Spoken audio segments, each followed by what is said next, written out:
Hello everyone. अगर आप TGT social science exam की प्रिपरेशन कर रहे हैं तो ये वीडियो आपके लिए बहुत इंपॉर्टेंट होने वाली है।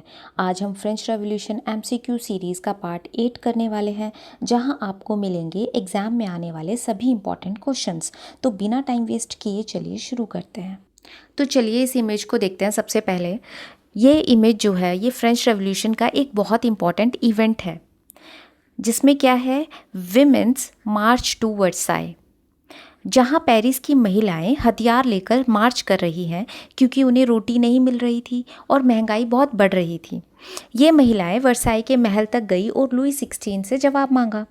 इस मार्च का रिजल्ट यह रहा कि राजा लुई 16 को पेरिस शिफ्ट होना पड़ा, जिससे रेवोल्यूशन और स्ट्रॉन्ग हो गया। ये दिखाता है कि फ्रेंच रेवोल्यूशन में महिलाओं का भी बहुत बड़ा योगदान था। फ्रांसीसी क्रांति में महिलाएं किस प्रकार शामिल थी? केवल दर्शक के रूप में, सक्रिय रूप से, केवल घर तक सीमित थी या सेना में भर्ती थी? तो बी ऑप्शन राइट है, सक्रिय रूप से शामिल थी। अगला है, महिलाओं को किस बात की उम्मीद थी? कर बढ़ाए जाए, जीवन सुधारने के कदम, युद्ध या राजा की वापसी? तो बी ऑप्शन राइट है, जीवन सुधारने के कदम, step to improve their lives. इसमें क्या था कि फ्रेंच रेवोल्यूशन के टाइम महिलाएं सिर्फ प्रोटेस्ट नहीं कर रही थी, बल्कि उनकी एक्सपेक्टेशंस भी क्लियर थी, जैसे कि उनकी लाइफ बेटर हो, बेटर वेजेस मिले, फूड इक्वालिटी हो, एजुकेशन और जॉब की अपॉर्चुनिटी मिले, राइट्स मिले, ये सब था। तो उनका किस चीज़ में कदम था? जीवन सुधारने के कदम।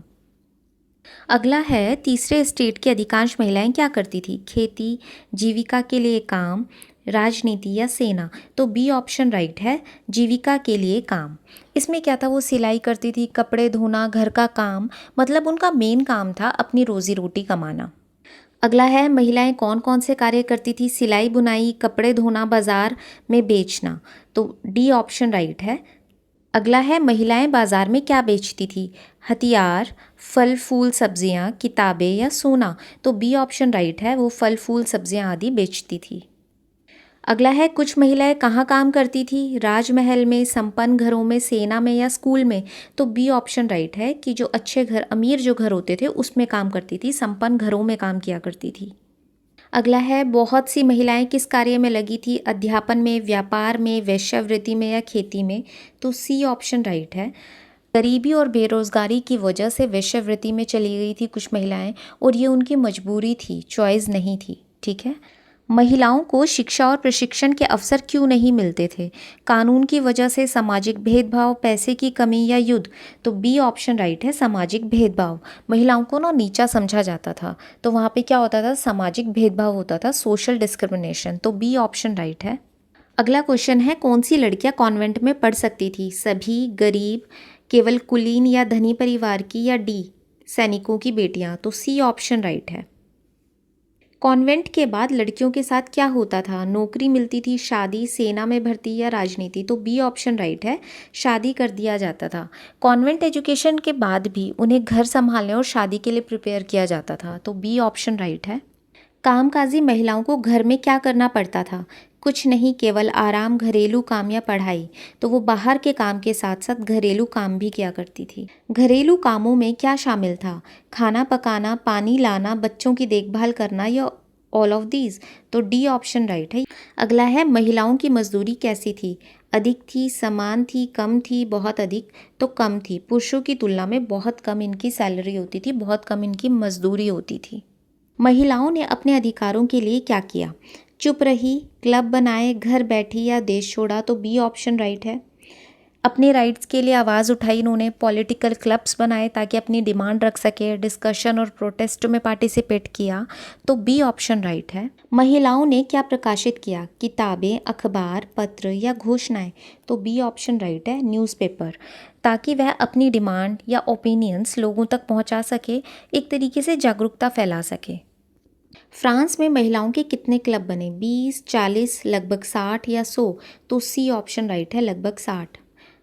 महिलाएं किस प्रकार के परिवर्तन चाहती थी? सामाजिक या आर्थिक सुधार, युद्ध, राजतंत्र या दासता? तो ए ऑप्शन राइट है। 5 अक्टूबर 1789 को क्या हुआ था? इंपॉर्टेंट क्वेश्चन है। युद्ध शुरू हुआ, महिलाओं ने वर्साई तक मार्च किया, राजा भाग गया या संविधान बना? तो बी ऑप्शन राइट है, महिलाओं ने वर्साई तक मार्च किया। अगला क्वेश्चन है, महिलाएं वर्साई क्यों गई थी? घूमने के लिए, राजा को पेरिस लाने के लिए युद्ध करने या व्यापार करने, तो बी ऑप्शन राइट है, राजा को पेरिस लाने के लिए गई थी। महिलाओं की मुख्य मांग क्या थी? अधिक कर, बेहतर जीवन, युद्ध या राजा की शक्ति, तो बी ऑप्शन राइट है, बेहतर जीवन। अगला है, इस मार्च को किस नाम से जाना गया? तो बी ऑप्शन राइट है, वुमेन्स मार्च टू वर्साई। अगला क्वेश्चन है, चुड़ैलों का मार्च किसे कहा जाता है? इंपॉर्टेंट क्वेश्चन है, ये एग्जाम में आ चुका है, ध्यान से देखना।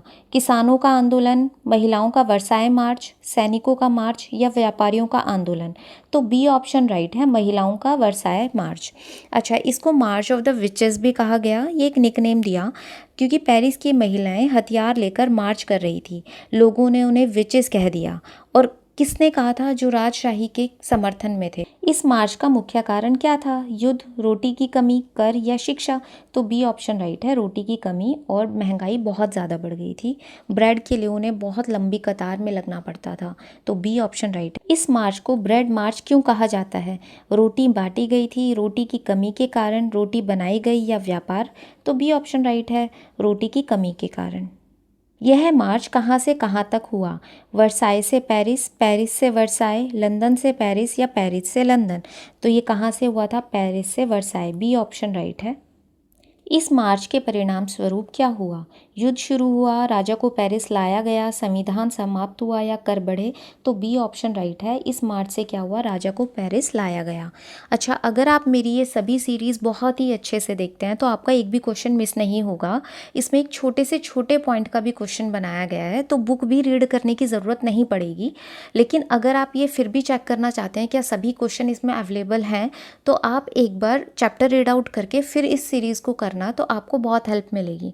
लेकिन ध्यान से करना, कुछ भी चीज़ मिस नहीं होगी। और इसके बाद में प्रीवियस ईयर पेपर में जितने भी क्वेश्चंस आए हैं फ्रेंच रेवोल्यूशन में, वो सब कवर करूँगी। अभी पहले ये बुक का कवर हो जाए, उसके बाद फिर previous year question paper solve करेंगे, ठीक है। नेक्स्ट है, the society of revolutionary and Republican women क्या था?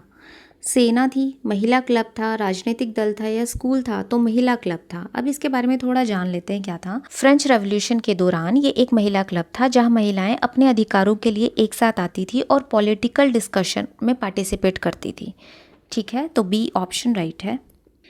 अगला है, इस क्लब की मांग क्या थी? कर कम करना, महिलाओं को पुरुषों के समान राजनीतिक अधिकार, शिक्षा या व्यापार, तो बी ऑप्शन राइट है, महिलाओं को पुरुषों के समान राजनीतिक अधिकार देना इस क्लब का मुख्य उद्देश्य था। 1791 के संविधान में महिलाओं को क्या दर्जा दिया गया था? सक्रिय नागरिक, निष्क्रिय, शासक या सैनिक, तो वो निष्क्रिय नागरिक थे, उन्हें वोट देने का अधिकार नहीं था। अगला है, महिलाओं ने किन अधिकारों की मांग की थी? मतदान का अधिकार, चुनाव लड़ने का अधिकार, राजनीतिक पदों का अधिकार या उपरोक्त सभी, तो डी ऑप्शन राइट है, इन सभी की डिमांड उन्होंने की थी। महिलाओं का मानना था कि उनके हितों का प्रतिनिधित्व कब होगा? जब राजा आएगा, जब उन्हें अधिकार मिलेंगे युद्ध में या शिक्षा में, तो बी ऑप्शन राइट है, जब उन्हें अधिकार मिलेंगे। अगला क्वेश्चन है, क्रांतिकारी सरकार ने महिलाओं के जीवन में क्या सुधार किए? कोई नहीं, कुछ कानून बनाए, केवल कर बढ़ाए या युद्ध, तो बी ऑप्शन राइट है, कुछ कानून बनाए, जैसे स्कूल ओपन किए गए, शादी के लिए माँ बाप ज़बरदस्ती नहीं कर सकते बच्चों के ऊपर, तो ये सब कुछ कानून बनाए थे। अगला क्वेश्चन है, लड़कियों के लिए क्या अनिवार्य था? शादी, स्कूल शिक्षा, काम या सेना, तो बी ऑप्शन राइट है, स्कूल शिक्षा। स्कूल एजुकेशन को कंपलसरी बनाया गया ताकि लड़कियों को भी बेसिक एजुकेशन मिले, और ये इक्वालिटी की तरफ इम्पॉर्टेंट स्टेप था, तो बी ऑप्शन राइट है। पिता अब क्या नहीं कर सकते? पढ़ाना, शादी के लिए मजबूर करना, काम करवाना या दंड देना, तो बताया था ना अभी, तो शादी के लिए मजबूर नहीं कर सकते माँ बाप। अगला है, शादी को किस रूप में माना गया? धार्मिक बंधन, सामाजिक बंधन, स्वैच्छिक अनुबंध या कानूनी दंड, तो सी ऑप्शन राइट है, स्वैच्छिक अनुबंध। अगला है, विवाह का पंजीकरण किसके तहत हुआ? धार्मिक कानून, नागरिक कानून, सैन्य कानून या राजकीय आदेश, तो किसके तहत हुआ था? नागरिक कानून। रिलीजियस सिस्टम से हटाकर सिविल लॉ के अंडर डाल दिया गया, यानी शादी एक लीगल कॉन्ट्रैक्ट बन गया जिससे डाइवोर्स भी पॉसिबल हुआ, तो बी ऑप्शन राइट है, नागरिक कानून। अगला है, तलाक को क्या दर्जा दिया गया? अवैध, कानूनी, प्रतिबंधित या अनिवार्य, तो बी ऑप्शन राइट है, कानूनी। अगला है, तलाक की अर्जी कौन दे सकता है? केवल पुरुष, केवल महिलाएं या दोनों या कोई नहीं, तो सी ऑप्शन राइट है, दोनों, पुरुष भी और महिलाएं दोनों ही दे सकती हैं। अगला है महिलाओं को कौन सा नया अवसर मिला? आर्मी, व्यावसायिक प्रशिक्षण, राजनीतिक या युद्ध? तो बी ऑप्शन राइट है, वोकेशनल ट्रेनिंग। ये अब स्किल सीख सकती थी और रोजी रोटी कमा सकती थी। महिलाएं क्या बन सकती थी? सैनिक, कलाकार, राजा या जज? तो बी ऑप्शन राइट है, कलाकार बन सकती थी। अगला है महिलाएं क्या चला सकती थी? सेना, छोटा व्यवसाय, सरकार या न्यायालय? तो बी ऑप्शन राइट है, छोटा व्यवसाय। अगला है आतंक के शासन के दौरान क्या हुआ?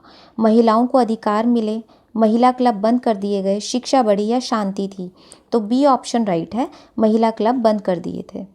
आतंक के शासन के दौरान सरकार ने क्या प्रतिबंध लगाए? अच्छा, कब से कब तक चला था आतंक का शासन? 1793 से 94 तक। ठीक है, 94 तक चला था।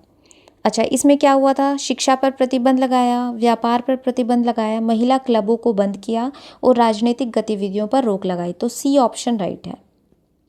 अगला है फ्रांस की महिलाओं को मताधिकार कब मिला? 1789, 1791, 1848, 1946? तो डी ऑप्शन राइट है, 1946 में।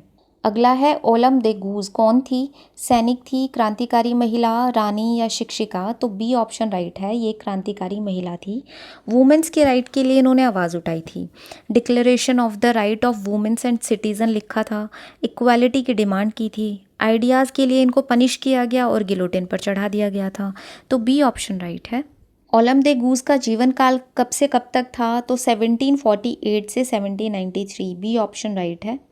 ओलम दे गूज किसके लिए प्रसिद्ध थी? कलाकार, राजनीतिक रूप से सक्रिय महिला, सैनिक या व्यापारी? तो बी ऑप्शन राइट है, राजनीतिक रूप से सक्रिय महिला। ओलम दे गूज ने किसका विरोध किया था? राजा का किया था, संविधान और पुरुष एवं नागरिक अधिकार घोषणा पत्र? तो बी ऑप्शन राइट है, इसने इसका विरोध किया था। ओलम दे गूज ने इसका विरोध क्यों किया? युद्ध के कारण, महिलाओं को अधिकार नहीं मिले थे, कर बढ़े या शिक्षा? तो बी ऑप्शन है, उसमें महिलाओं को अधिकार नहीं मिले थे। ओलम दे गूज ने 1791 में क्या तैयार किया? संविधान, महिला एवं नागरिक अधिकार घोषणा पत्र? तो बी ऑप्शन राइट है, इन्होंने महिला एवं नागरिक अधिकार घोषणा पत्र तैयार किया था। सन 1793 में ओलम दे गूज ने महिला क्लबों को ज़बरदस्ती बंद कराने के लिए किसकी आलोचना की थी? तो वो कौन थे? जैकोबिन सरकार, जैकोबिन गवर्नमेंट की उसने आलोचना की थी। नेक्स्ट क्वेश्चन है, ओलम दे गूज पर देशद्रोह का मुकदमा किसके द्वारा चलाया गया और उनके साथ क्या किया गया था? तो नेशनल कन्वेंशन द्वारा चलाया गया था। सी ऑप्शन राइट है, और उनको फांसी दे दी गई थी। और इसको फांसी कब दी गई थी? 3 नवंबर 1793 में दी गई थी। ठीक है, जो भी लोग उनके खिलाफ बोलते थे उन्हें देशद्रोह का दोषी मानकर गिलोटिन पर चढ़ा दिया जाता था, तो इनको भी फांसी दे दी गई थी। अगर आपको ये वीडियो यूज़फुल लगी हो तो वीडियो को लाइक, शेयर और चैनल को सब्सक्राइब ज़रूर करें। ऐसे ही इंपॉर्टेंट MCQ सीरीज़ के लिए चैनल को फॉलो करना बिल्कुल भी ना भूलें और फ्रेंच रेवोल्यूशन के बाकी के पार्ट्स भी ज़रूर देखें। Okay, thank you.